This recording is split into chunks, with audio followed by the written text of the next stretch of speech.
Damn it. ఏంటిటా కుండబద్దలు కొడతా అత్త. నమస్కారం, కొండబద్దల ప్రేక్షకులకి స్వాగతం. నేను గౌతమ్ కాటా. ఈ వీడియోలో నేను మీతో చెప్పాలి అనుకునే అంశం, ఇంకొద్ది రోజుల్లోనే ఎన్నికలు ఉండగా ఇప్పుడు ఎలక్షన్ కమిషనర్ ఎందుకు రాజీనామా చేశాడు? నిన్ననే ఎలక్షన్ కమిషనర్ అరుణ్ గోయల్ గారు రాజీనామా చేయటం జరిగింది. దాన్ని అరగంటలోపే రాష్ట్రపతి కూడా ఆమోదించటం కూడా అయిపోవటం వెనుక ఏదో పెద్ద కుట్రుంది అని బీజేపీ మీద ప్రతిపక్షాలన్నీ దుమ్మెత్తిపోయటం మొదలుపెట్టాయి. నిజంగానే దీని వెనుక బీజేపీ కుట్రుందా, లేక ఏదైనా ఒక కుట్రకు తెర తీస్తుంటే దానికి నేను బాధ్యుణ్ణి కాలేను అని అరుణ్ గోయలే స్వయంగా తానే రాజీనామా చేసేశాడా అనేది మనం ఈ వీడియోలో వివరించబోయే ముందుగా కొండబద్దల ప్రేక్షకులందరికీ నా మనవి, యథావిధిగా ఈ వీడియోను కూడా బాగా లైక్ చేయండి. మీకు నచ్చితే మరికొంతమందికి చూపించడానికి షేర్ కూడా చేయండి. ఇక అసలు విషయానికి వస్తే, ఎన్నికలు ఇంక ఎక్కువ దూరంలో కూడా లేవు. యాక్చువల్గా అయితే గత సార్వత్రిక ఎన్నికలు అప్పటికి ఈ రోజుల నాటికి నోటిఫికేషన్ కూడా విడుదల కావడం జరిగింది. అన్నీ చకచకా నడిచిపోయాయి, అన్నీ జరిగిపోయాయి. కాకపోతే బీజేపీ ఇంకా పొత్తులతోటి ఎన్డీఏలో కూటమిలో ఉన్న భాగస్వాములు ఇలాంటి పేర్లన్నీ చెప్పుకొని ఆపుకొస్తోంది అనేది మనకు అందుతున్న సమాచారం.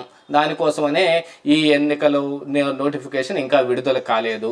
కానీ ఈ నోటిఫికేషన్ విడుదల మీద కానీ, ఎప్పుడు ఎన్ని విడతల్లో ఈ ఎలక్షన్లు జరగాలనే దాని మీద కానీ, ఏ విడతలు ఏ ప్రాంతాలకి ఎలక్షన్లు జరగాలనే దాని మీద ఈ ఎలక్షన్ కమిషన్ కూడా ఒక మీటింగ్ పెట్టుకోవడం జరిగింది. అందులో కొన్ని ఇబ్బందికర పరిస్థితులు ఎదురవటం మూలానే అరుణ్ గోయల్ అక్కడి నుంచి లేచి బయటకు వెళ్ళిపోయాడు. ఆయన విభేదించాడు.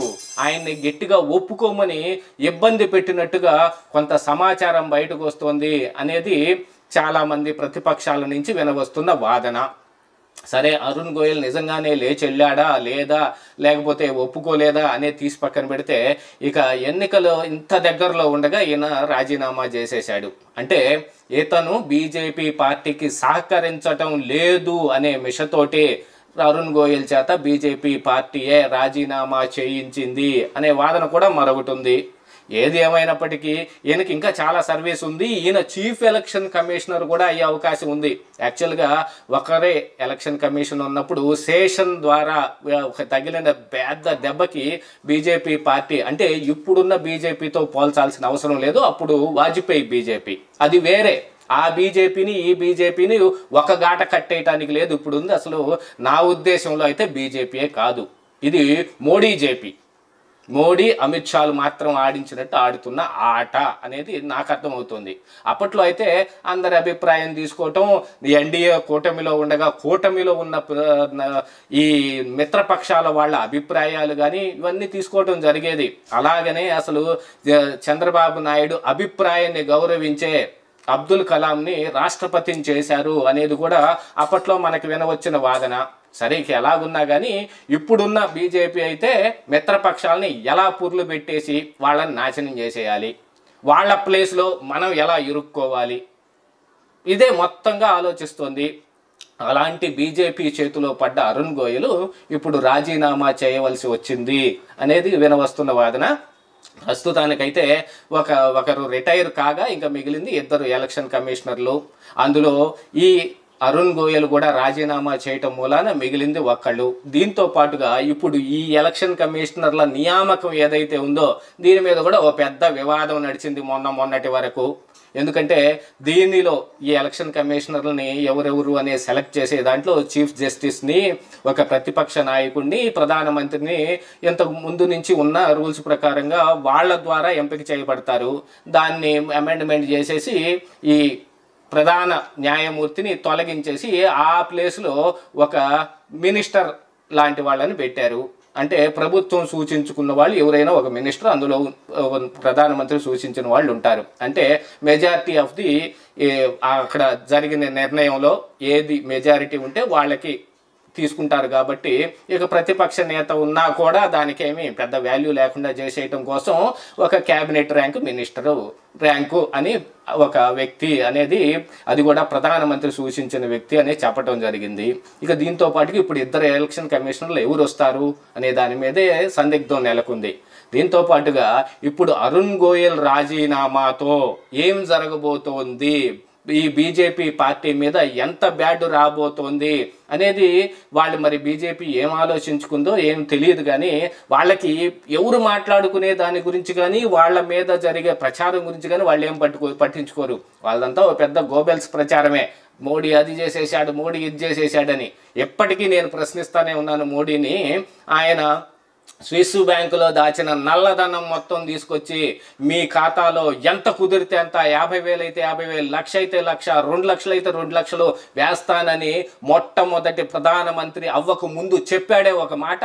దానికి ఏం కట్టుబడి ఉన్నాడు? స్విస్ బ్యాంకు నుంచి ₹1 తీసుకురావడం జరిగిందా? నల్లధనాన్ని ₹1 మటుమాయం చేయటం జరిగిందా? అంటే డిమానిటైజేషన్ పెట్టి అదే జరిగింది అన్నారు. కానీ ₹2,000 నోట్లు ముద్రించడం వల్ల ఇంకా పెచ్చు మీరిపోయిందనేది ప్రతిపక్షాల వాదన. దాంతోపాటు రాజకీయ విశ్లేషకులు కూడా దరిదాపుగా అదే విశ్లేషిస్తూ ఉన్నారు. ఇక మోడీ మార్కు రాజకీయం ఎలా ఉంటుంది అనేది ఇప్పుడు అరుణ్ గోయల్ రాజీనామాతో కూడా బయటపడిపోతోంది. దీంతో పాటుగా ఆంధ్రప్రదేశ్ రాష్ట్రంలో ఈ టీడీపీ జనసేన కూటమితో పొత్తు అనే దాని వెనక కూడా ఒక పెద్ద కుట్ర ఉంది అనేది కూడా నిన్ననే నేను వీడియోలో చెప్పడం జరిగింది. చాలామంది బీజేపీ కుట్ర ఏంటి అని అంటే, మరి కుట్ర ఉంటుంది. అది వాళ్ళకి రావాల్సినన్ని సీట్లు రాకపోతుంటే వాళ్ళు ఏం చేయడానికైనా సిద్ధపడతారు. శాశ్వతంగా చంద్రబాబు నాయుడికి ద్వారాలు మూసేశాం అని చెప్పిన అమిత్ షా ఇప్పుడు ఆయనతో పిలిచి ఎలా మాట్లాడతాడు? 2 సార్లు పిలిచి మాట్లాడిన తర్వాత అదేమంటే చంద్రబాబే ఢిల్లీ వెళ్ళాడు తప్ప అమిత్ షా ఏమన్నా అమరావతి వచ్చాడా అంటారు. అమిత్ షా రాకపోయినా కూడా పిలిపించినా కూడా దాన్ని వాళ్ళు వచ్చిన దాని కిందనే లెక్క వేసుకోవాల్సిందే. ఇప్పుడు వాళ్ళు పిలిపిస్తేనే చంద్రబాబు నాయుడు వెళ్ళేది అనేది కూడా నిజమే. ఇలాంటి మార్కు రాజకీయాలన్నిటినీ నడుపుకుంటూ ఇప్పుడు ఎలక్షన్ కమిషనర్ మీద కూడా పడ్డారు.